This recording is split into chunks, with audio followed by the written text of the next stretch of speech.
Hello guys, welcome to Pakistani real reaction. तो कैसे हैं आप सब? उम्मीद है आप सब बढ़िया होंगे और मजे में होंगे। मेरा नाम है मुदस्सिर। स्टाइल फाइटर जेट के एमका के इंजन के लिए और देशों पर की तरफ देखना। अब भारत इसरो आ गया भाई, आगे इसरो ने मैदान में एंट्री मार दी इसरो है। ने मैदान जब इसरो मारता है तो वो चीज 100% समझो कि बनती है। ये इसरो का भाई रिकॉर्ड है। तो भाई साहब, एमका का फाइटर जेट का जो स्टाइल फाइटर जेट का इंजन है अब वो बनाएगा इसरो। बहुत बड़ा हिंट भारत के हाथ लग गया। बहुत बड़ा इसरो अब उसके अंदर काम करेगा। और इसरो ये है, इसरो इसरो ने अपने रॉकेट के लिए कैसा बनाया वो देख लो ना भाई। तो अमेरिका रशिया तक ने मना कर दिया था, लेकिन इंडिया ने खुद बनाया है। तो भाई पहले देखते हैं क्या सीन है, खबर देखते हैं। तो स्टार्ट। एमका और तेजस विमानों के इंजन बनाने का मिल गया आइडिया। अब भारत का इसरो बनाएगा तेजस एमके के लिए पावरफुल इंजन। क्रायोजेनिक इंजन के सफल टेस्ट के बाद आया इसरो को आइडिया। हाल ही में हमने आपको एक वीडियोस बनाकर जानकारी दी थी कि भारत के इसरो ने अपने सबसे महत्वाकांक्षी मिशन यानी गगनयान को सफल बनाने के लिए एक ऐसे क्रायोजेनिक इंजन का सफल टेस्ट कर लिया है जो इस मिशन को सफल बनाएगा, भारत के अंतरिक्ष यात्रियों को स्पेस में लेकर जाएगा और सकुशल वापस भी लाएगा। लेकिन इस टेस्ट के साथ ही एक ऐसी चर्चा सामने आई है जिसने रूस, चीन, फ्रांस, ब्रिटेन और अमेरिका इन सभी देशों के माथे पर पसीना ला दिया है। जिस तरह से भारत का इसरो अपने तमाम मिशंस में सफल हो रहा है और भविष्य के मिशंस के लिए ताकतवर इंजन का इस्तेमाल कर रहा है और कुछ नए भी बना रहा है जिनकी तकनीक इतनी ज्यादा दुर्लभ है कि अमेरिका तो ऐसी तकनीक को किसी देश को देना पर विचार ही नहीं करता है। दोस्तों, इन तमाम बातों के बाद अब देश भर में चर्चा शुरू हो चुकी है कि क्या भारत का इसरो अब एमका फाइटर जेट और तेजस मार्क 2 को जल्द से जल्द उड़ाने के लिए शक्तिशाली इंजन तैयार करने वाला है। जी हाँ, ऐसा ही सामने आ रहा है कि गगनयान जैसे मिशन के लिए ताकतवर क्रायोजेनिक इंजन का राह चलते सफल टेस्ट कर देने वाला इसरो अब देश की सबसे बड़ी दुविधा यानी कावेरी 2 प्रोजेक्ट को अपने हाथों में लेने वाला है। अगर ऐसा हुआ तो ये काम इसरो के लिए मुश्किल भी नहीं होगा। दोस्तों, आज के वीडियो में हम आपको यही जानकारी देने वाले हैं कि क्या भारत का इसरो ऐसा कर सकता है। ऐसा क्या ग्रीन सिग्नल मिला कि एमका का इंजन अब इसरो बना सकता है। आखिर फाइटर जेट इंजन और स्पेस रॉकेट इंजन में कितनी समानता है और कितनी अलग अलग तकनीकें इसमें लगती हैं, इसमें हम आपको डिटेल से जानकारी देने वाले हैं। तो वीडियो को आखिर तक देखते रहिएगा और वीडियो पर अपनी तरफ से राय जरूर दीजिए कि क्या इसरो को एमका के लिए इंजन बनाने पर काम शुरू कर देना चाहिए या फिर नहीं। इसरो ने बना डाला गगनयान के लिए क्रायोजेनिक इंजन।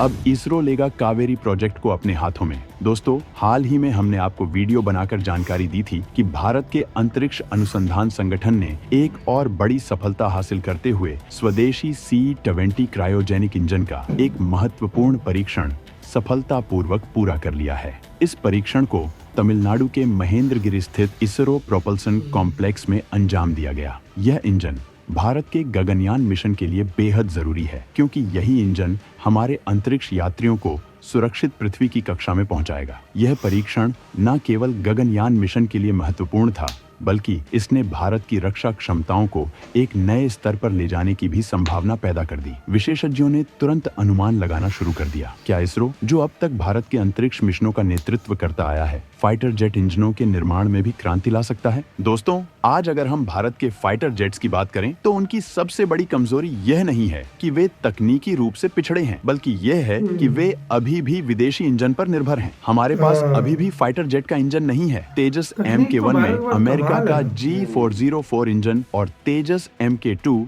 तथा एडवांस मीडियम कॉम्बैट एयरक्राफ्ट एमका के शुरुआती स्क्वाड्रन में G414 इंजन का उपयोग किया जाएगा। अमेरिका ने कुछ इंजन दिए लेकिन टेक्नोलॉजी ट्रांसफर की अनुमति नहीं दी, यानी इससे भारत को हर बार इंजन खरीदने और स्पेयर पार्ट्स के लिए अमेरिका पर निर्भर रहना पड़ता है। इंजन में कुछ भी दिक्कत आई तो अमेरिका को ही याद करना पड़ेगा। यह आत्मनिर्भर भारत की राह में एक बड़ी रुकावट है। रूस ने भी AL-41 इंजन की पेशकश की जो उनके Su-57 फाइटर जेट में इस्तेमाल होता है, लेकिन यह भी दीर्घकालिक समाधान नहीं है। हालांकि भारत के DRDO ने कावेरी इंजन को फिर से रिओपन किया है, लेकिन अभी इस पर काम चल रहा है और इस पर कुछ भी कहना जल्दबाजी होगा। लेकिन अब कुछ ऐसा हुआ है, इसरो जिससे मैदान में फाइटर जेट इंजन बनाने की दिशा में एक सिग्नल मिला है। हाल ही में जिस तरह से इसरो ने ताकतवर क्रायोजेनिक इंजन बनाया, क्या वैसे ही इसरो एमके के लिए एक 100 किलो न्यूटन थ्रस्ट पावर से ज्यादा की पावर वाला इंजन बना सकता है? ऐसा इसलिए क्योंकि कुछ टेक्नोलॉजी ऐसी है जिनकी एक रॉकेट इंजन और एक विमान इंजन में समान होती है। लोग ये भी कहते हैं कि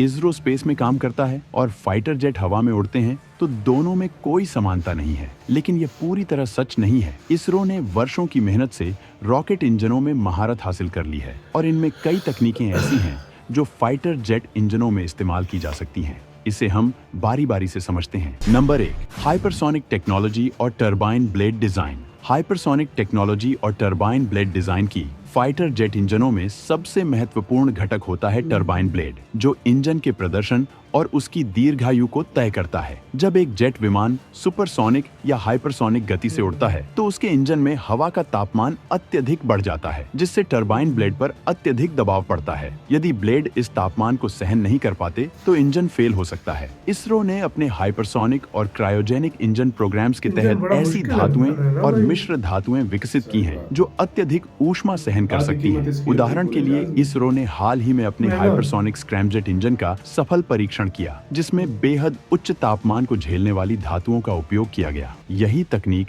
अगर फाइटर जेट इंजनों में अपनाई जाए तो भारत की वायुसेना को विदेशी इंजनों पर निर्भर नहीं रहना पड़ेगा। अमेरिका के F-22 और F-35 जैसे आधुनिक स्टील्थ फाइटर जेट्स में टरबाइन ब्लेड के लिए उन्नत मिश्र धातुओं का इस्तेमाल किया जाता है और भारत भी इसी दिशा में आत्मनिर्भर बन सकता है। नंबर 2, उच्च तापमान प्रतिरोधी धातु और मिश्र धातु। रॉकेट और फाइटर जेट इंजनों के लिए सबसे बड़ी चुनौती होती है अत्यधिक ऊष्मा प्रतिरोधी सामग्री का विकास। इसरो ने अपने क्रायोजेनिक इंजन प्रोजेक्ट के तहत विशेष मिश्र धातु और कोटिंग तकनीक विकसित की है, जो -250 डिग्री सेल्सियस से +1500 डिग्री सेल्सियस तक का तापमान सहन कर सकती है।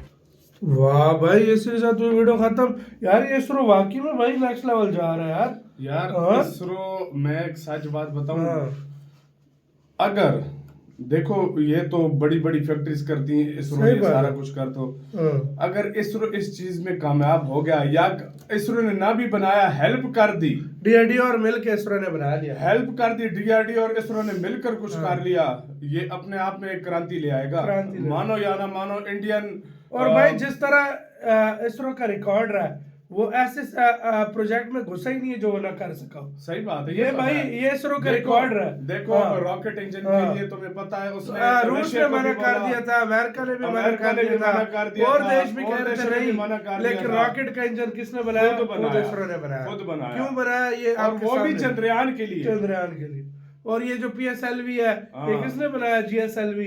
ये सारे इन्होंने ही बनाए। इनके इंजन देखो, फिर वो यूज होता है ना थ्रस्टर, तो कौन बनाता है? भारत बनाता है। ये तो है। देखो जब तक ट्रांसफर टेक्नोलॉजी आप नहीं लोगे ना अमेरिका से, वो किसी टाइम भी भाई आपका वो क्या कहते हैं, काम खराब कर सकते। तो आपका इसके ऊपर क्या कहना है? किस किस को इसरो पे भरोसा है? कमेंट में बताना। आपका बहुत ज्यादा ख्याल रखना।